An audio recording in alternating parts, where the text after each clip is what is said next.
Goedemorgen gemeente, welkom in deze dienst. Ook zij die met ons verbonden zijn via de livestream. We hebben vandaag geen voorganger, maar leden van het koor Forte uit Makkum, die zullen de dienst verder leiden. Het thema van de dienst is perfect. De bloemen gaan als groet van de gemeente naar mevrouw Tine Glazema, doorgespleet in Alpha-Staten, Witmarsum. Volgende week is er een zogenaamde regiozondag. Er is dan kerkdienst met allerlei activiteiten in Makkum. Meer informatie kunt u vinden in ons kerkblad en op de website.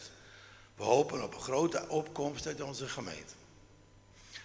De eerste collect is bestemd voor de diaconie en de tweede is bestemd voor de kerk. Voor de volgende mededeling verzoek ik u indien mogelijk te gaan staan.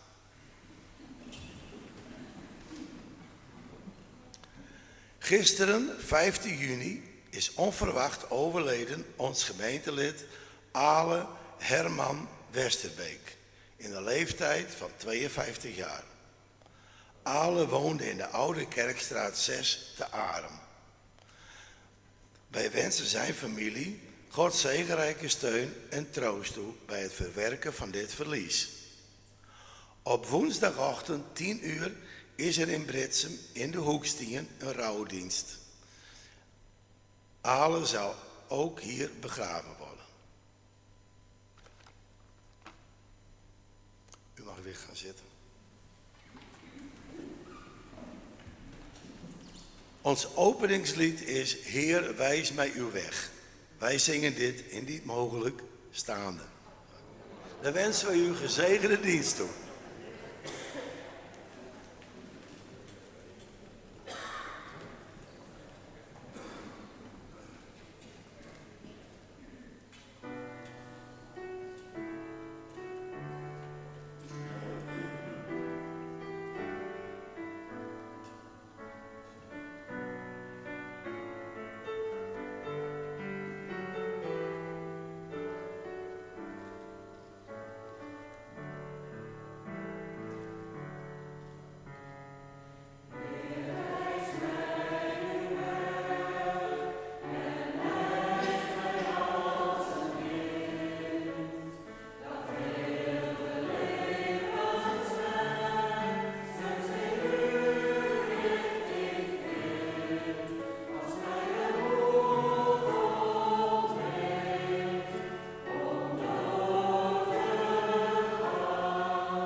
Wij zijn groep Forte uit Makkum.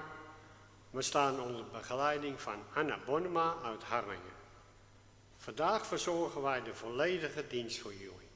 Het thema is perfect.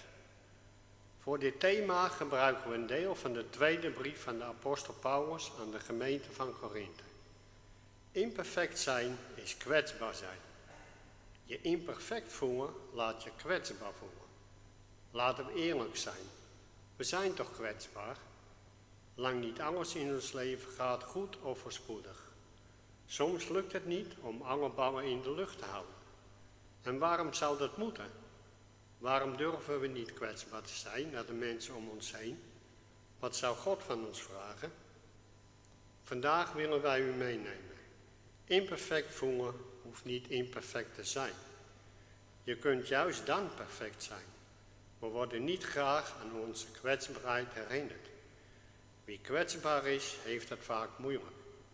Zwakheid vinden wij geen positieve eigenschap, terwijl wij mensen allemaal kwetsbare wezens zijn. Wanneer we ons toch imperfect voelen, dan hebben we een vriend nodig. Hierover zingt Forte het lied You've Got a Friend.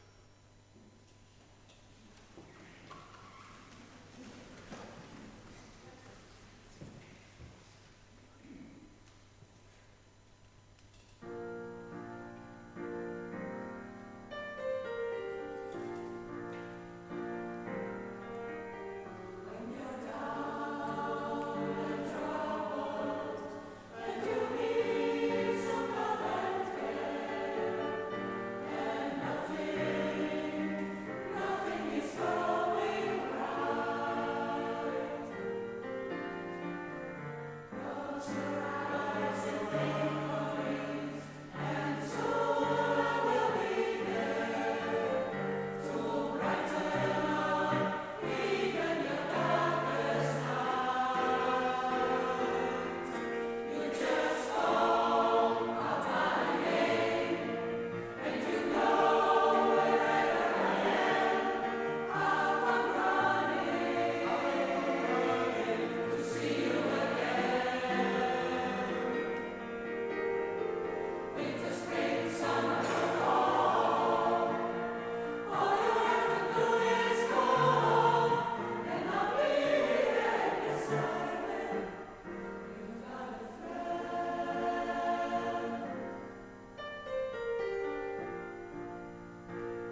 De apostel Paulus zegt met klem, het is niet erg om kwetsbaar te zijn, omdat er dan in ons leven meer ruimte is voor de kracht van God. Paulus was door God geroepen om het evangelie te verkondigen. God had de liefde voor Jezus in zijn hart uitgestort. De liefde wilde hij met alle mensen delen. God had het licht laten schijnen in zijn hart. Hij had een geweldige schat van God ontvangen. Maar de weg die hij moest gaan was geen gemakkelijke weg. Achter Jezus aangaan betekende niet dat alles op rolletjes zou lopen en vanzelf zou gaan. Integendeel, de apostel kreeg met gebrokenheid en kwetsbaarheid te maken. Al was hij een aarden kruik. Het is wel duidelijk waar Paulus aan denkt bij een kruik. Hij heeft het over zijn eigen lichaam. Onze uiterlijke mens vergaat, zegt hij.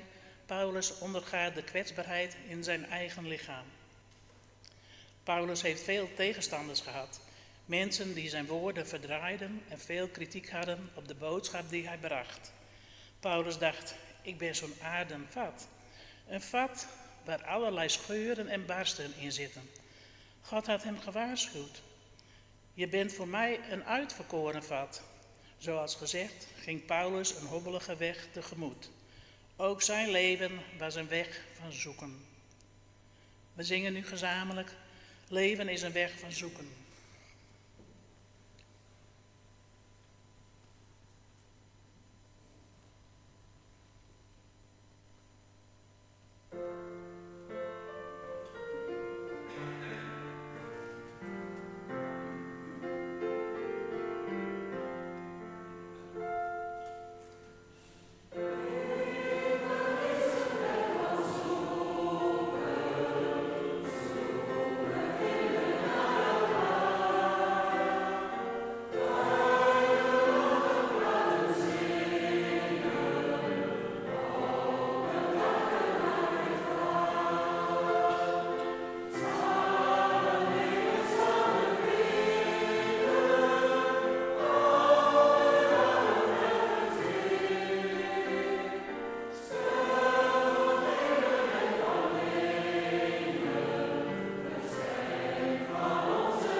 Dan gaan we nu bidden het gebed om de vrucht van de geest. Heer, wij bidden u, laat uw geest ons leven doorstromen. Laat ons vruchtbare ranken aan de wijnstok zijn. Soms kunnen we elkaar niet luchten of zien. Wij bidden u, geef ons liefde. Soms zitten we in de put en vliegen we tegen de muren op. Wij bidden u, geef ons blijdschap. Soms schelden we elkaar de huid vol, maken we ruzie, verklaren we elkaar de oorlog. Wij bidden u, geef ons vrede. Soms zijn we kort aangebonden, drammerig en driftig. Wij bidden u, geef ons langmoedigheid. Soms zijn we nors, niet erg gastvrij en zelfs vijandig. Wij bidden u, geef ons vriendelijkheid. Soms zijn we schijnheilig, soms zijn we ronduit slecht. Wij bidden u, geef ons goedheid. Soms komen we niet na wat we beloofden en laten we elkaar in de steek. Wij bidden u, geef ons trouw. Soms zijn we hardleers, hardvochtig en hardnekkig. Wij bidden u, geef ons zachtmoedigheid.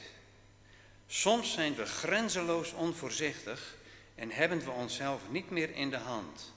Wij bidden u, geef ons zelfbeheersing. O God, laat de vrucht van uw geest overvloedig in ons groeien, zodat de mensen kunnen proeven dat u liefde bent. Amen. Dan gaat Marijke nu het verhaal voorlezen van de aardevaten. Aardenvaten. In de Bijbel worden mensen vergeleken met aardenvaten, broos, teer en kwetsbaar, maar wel gevuld met allerlei kostbaarheden, kostbare talenten die God ons gegeven heeft. Ieder mens heeft zijn eigen ik van hem gekregen. Maar zolang de kruik geen barsten vertoont, zien anderen weinig of niets van de kostbaarheden die in ons gelegd zijn. Maar wij stoten ons aan mensen als het leven ons pijn doet. Wij door moeilijkheden of tegenslagen worden geraakt, komen er allemaal barsten in ons. En door al die barsten en gaten wordt die schoonheid zichtbaar. Het licht ervan straalt door de barsten heen naar buiten, zichtbaar voor iedereen. Als jij jezelf waardeloos vindt en afgedankt door al die beschadigingen, teleurstellingen in je leven, weet dan dat je juist op zijn mooist bent voor God. Gebruikt Hij jou om zijn licht en liefde te laten zien. Plamuur die gaten en scheuren niet dicht. Verberg jezelf niet voor de mensen. Ga van jezelf houden zoals God van je houdt. Want juist door alle beschadigingen laat God zich door jou heen zien. Dan zal zijn woord vruchtbaar zijn. We gaan nu voor u zingen, kom tot rust.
als je denkt aan de woorden die het christelijk geloof typeren, dan kom je vaak uit bij God, genade, vertrouwen, Jezus, liefde, vergeving. Woorden die positief klinken. Maar wat als ik de woorden noem als ongeloof, twijfel, wanhoop, moedeloosheid, tekortschieten, falen, strijd. Eline Bakker maakte een moeilijke tijd door.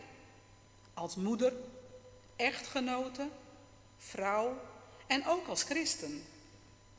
Keihard sloeg bij haar de twijfel toe.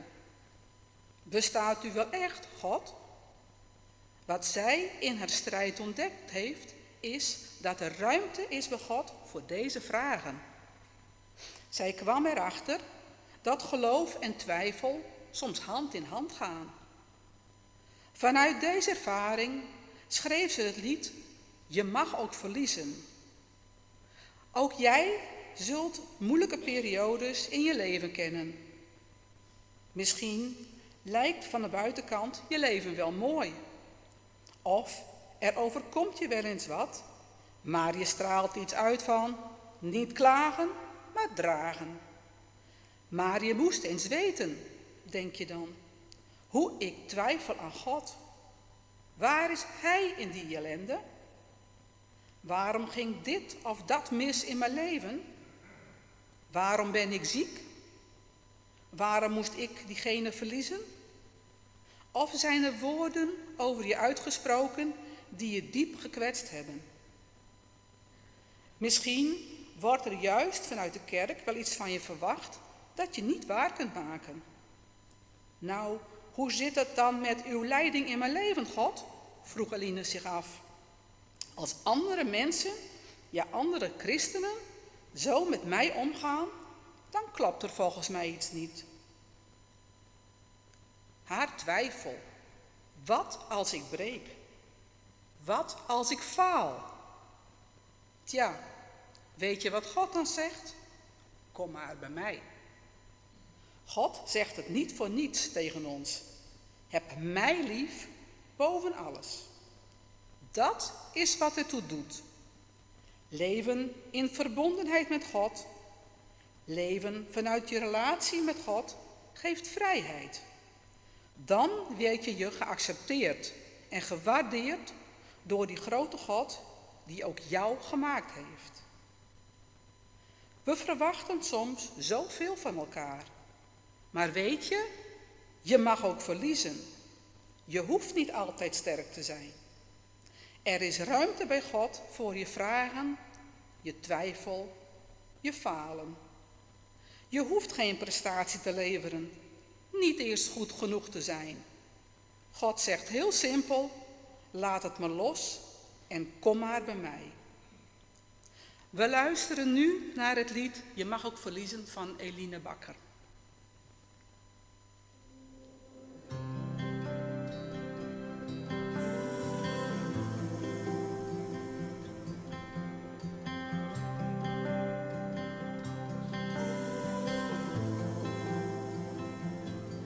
Wat als ik breek?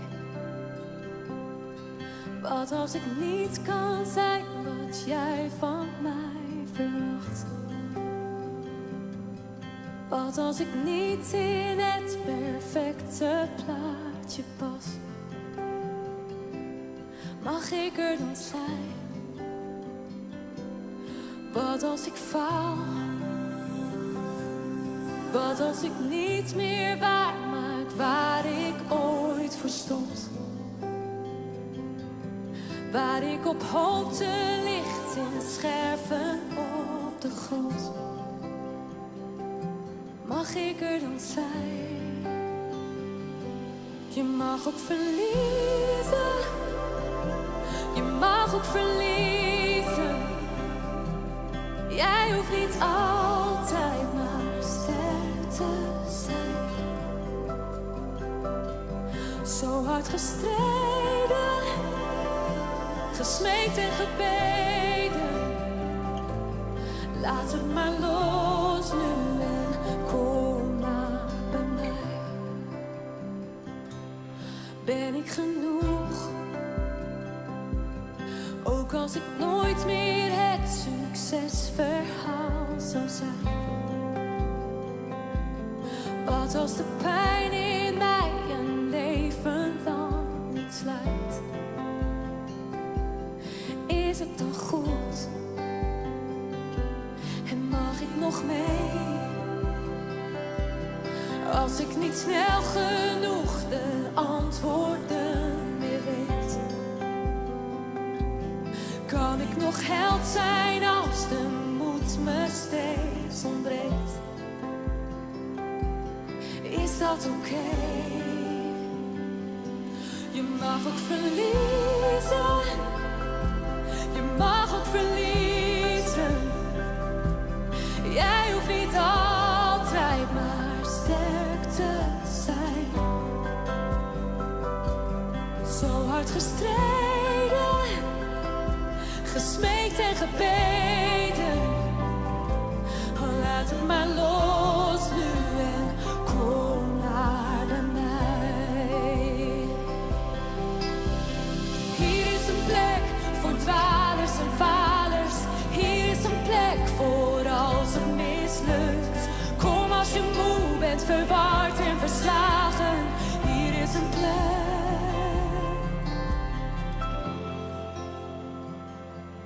Hier vind je rust.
Laat het maar los nu en kom maar bij mij.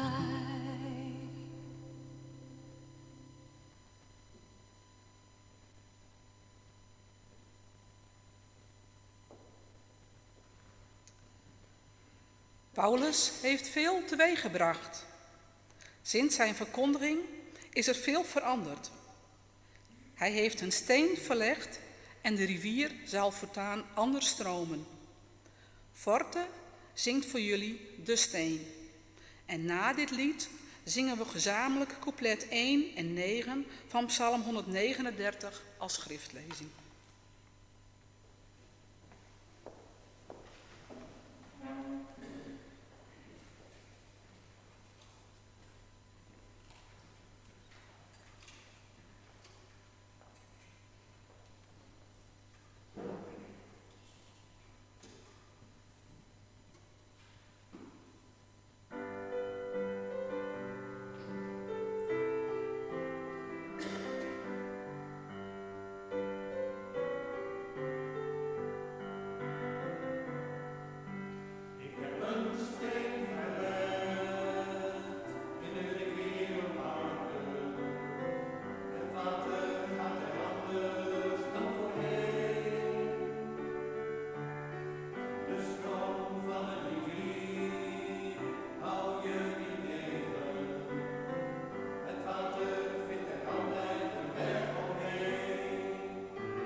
De prachtige schat. God heeft ons niet aan ons lot overgelaten. God heeft ons een schat gegeven. Wij hebben een schat ontvangen, waardoor onze kwetsbaarheid in een ander licht is komen te staan. We zijn breekbaar, maar toch ook bruikbaar. Wat is die schat? Sommige uitleggers zeggen, dat is Christus, de Heer Jezus. Hij is de parel van grote waarde. De Zoon van God, die mens werd om ons van onze zonden te bevrijden. Anderen zeggen, dat is de vergeving die God aan mensen schenkt. En weer anderen zeggen, de schat is het evangelie dat wij hebben ontvangen. Paulus denkt aan iets anders. Die schat, dat is de Heilige Geest. Het geschenk dat de Heer Jezus beloofd had aan zijn volgelingen. Hij zal tot een eeuwigheid bij jullie zijn. God helpt ons om in alle moeilijkheden het vol te houden. De moed niet te verliezen. Door ons de Heilige Geest te geven. De Geest van God woont sindsdien in ons. Wij hebben deze schat in aarden kruiken. God heeft zijn Geest aan ons geschonken, juist om ons te helpen. Het in die gebrokenheid vol te kunnen houden. Die schat dragen wij elke dag met ons mee. Het lied Ik zal er zijn van Sela zegt, waar ik ben, bent u, wat een kostbaar geheim. Deze schat is de reden, zegt Paulus, dat ik het volhoud, dat ik de moed niet verlies. Wat de situatie van je leven ook is, wat je ook meegemaakt hebt. Zelfs als alles voor de wind gaat. Want wat doet de Geest? Als ik afdwaal, dan wijst Hij mij de weg terug. Als ik twijfel, wijst Hij me op de beloften van God. Als ik de moed verlies, zegt Hij, God maakt af wat Hij is begonnen. Als ik leeg ben en niets van God ervaar, laat Hij mij de liefde van de Heer Jezus zien. Als ik zeg, ik kan het niet, dan zegt Hij, laat mij het doen. Als ik om woorden verlegen ben, legt Hij mij de woorden in de mond. Als ik zwak ben en struikel, richt Hij mij op. Als ik mij alleen voel, herinnert Hij mij aan de belofte van de Heer Jezus. Zie, ik ben met je alle dagen, tot aan de voleinding van de wereld. Wij dragen in onze broze lichaam een geweldige schat. Een schat die de Heer Jezus voor ons verworven heeft. Een schat die onze ogen opent voor de grootste schat in de wereld. Jezus zelf. Het is de Geest die ons in alle zwakheid draagt en ons tot leven, tot zegen zal zijn. In antwoord hierop zingen we het samenzang, ik zal er zijn.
wil u vragen te gaan staan voor het geloofsbelijdenis, indien mogelijk.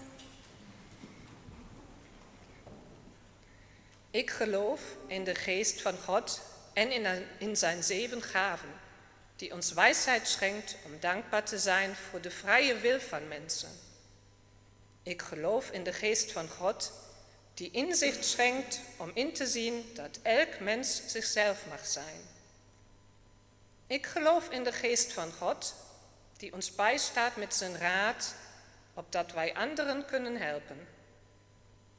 Ik geloof in de geest van God, die ons de kennis schenkt om te weten wat goed is en wat kwaad.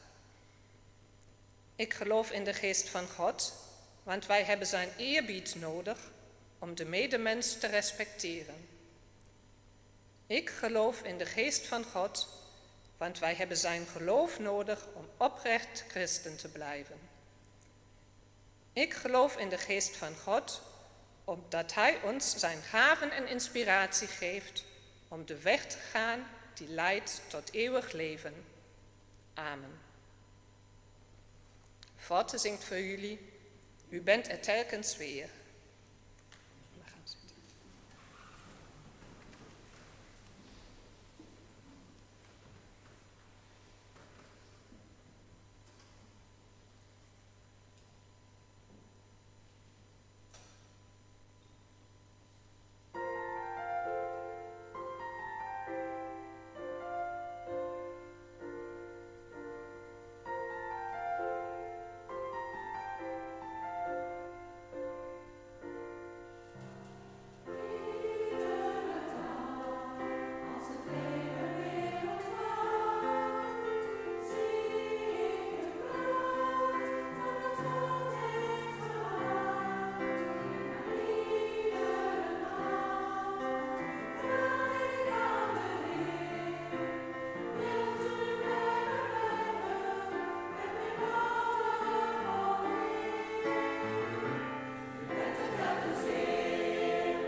Hier een verhaal van een waterdrager uit India.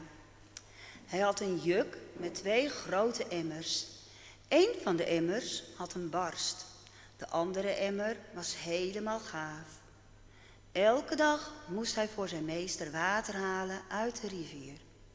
Terwijl de goede emmer aan het einde van de rit nog helemaal vol was, was de gebarsten emmer nog maar half vol. Dat ging zo 2 volle jaren door. De waterdrager leverde altijd maar 1,5 emmer water af bij het huis van zijn meester. De goede emmer was bijzonder trots op zijn prestaties. Maar de gebarsten emmer voelde zich ellendig, omdat hij de helft van de tijd zijn water kwijtraakte. Op een dag begon de gebarsten emmer te klagen. Ik schaam me zo. Ik wil me bij jou verontschuldigen. Waarom? Vroeg de waterdrager. Waarom ben jij beschaamd? Omdat ik de laatste 2 jaar slechts een halve portie water heb afgeleverd. Door de barst in mijn zijwand verlies ik voortdurend water onderweg naar het huis van jouw meester. Door mijn falen moet jij harder werken en krijg je niet voor het volle 100% je loon. De waterdrager kreeg medelijden met de oude gebarsten emmer. Hij wilde hem troosten en zei: als we dadelijk teruggaan naar het huis van mijn meester, moet je eens goed op die prachtige bloemen letten aan de kant van de weg. En inderdaad, toen ze de heuvel opliepen, zag de gebarsten emmer de prachtige wilde bloemen langs de kant van de weg. En dat bracht hem toch een beetje troost. De waterdrager keek naar de emmer en zei: heb je dan niet gezien dat er alleen maar bloemen groeien langs de kant van de weg, aan jouw kant van de weg en niet aan de andere kant? Ik wist dat jij een beetje lekte en ik heb daarom bloemenzaadjes geplant aan jouw kant van de weg. En elke keer als we terugkwamen van de rivier, heb jij ze zelf water gegeven. En zo heb ik 2 jaar lang prachtige bloemen kunnen plukken om op de tafel van mijn meester te zetten. Als jij niet zou zijn zoals je nu eenmaal bent, dan zou zijn huis er nooit zo prachtig hebben uitgezien. De boodschap van dit verhaal kan zijn: je mag zijn wie je bent. God heeft jou geschapen en iedereen is voor hem even waardevol. Hij laat door jou en door ons zijn licht schijnen. We gaan dus nu zingen: U bent mijn licht. Na dit lied wordt er gecollecteerd en na de collecte zingen we gezamenlijk een toekomst vol van hoop.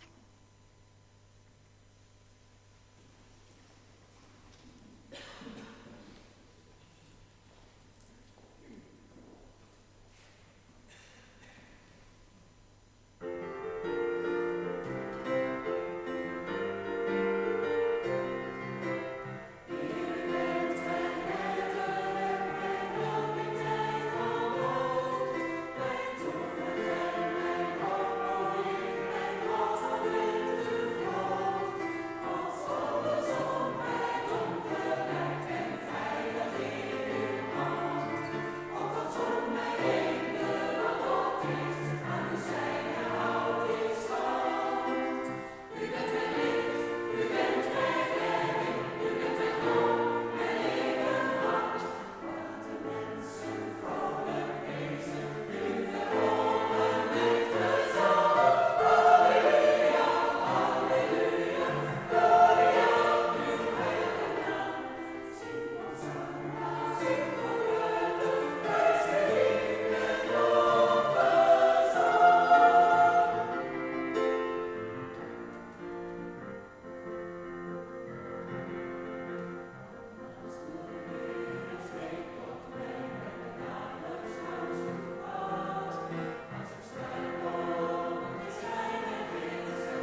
in ons hart en in ons huis de zegen van God. In ons komen en in ons gaan de vrede van God. In ons leven op onze zoektocht de liefde van God. Bij het einde een nieuw begin, de armen van God om ons te ontvangen, thuis te brengen. Amen. Zo bidden we wel aan van deze dienst. Ik wil hem al je bedanken voor je komst hierheen en graag een keer. Lid is daar nou ik nog voor jongen. Heer, wees moois een keer.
Ik denk namens iedereen die hier is en die meegeluisterd heeft via de livestream, een heel hartelijk dank aan het koor die ons zo'n prachtige dienst heeft gegeven.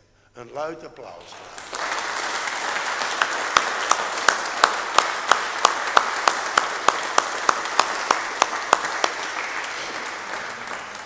Voor iedereen die dat wil, is er straks nog een bakje koffie hier achter in de kerk. U iedereen nog een hele fijne zondag gewenst.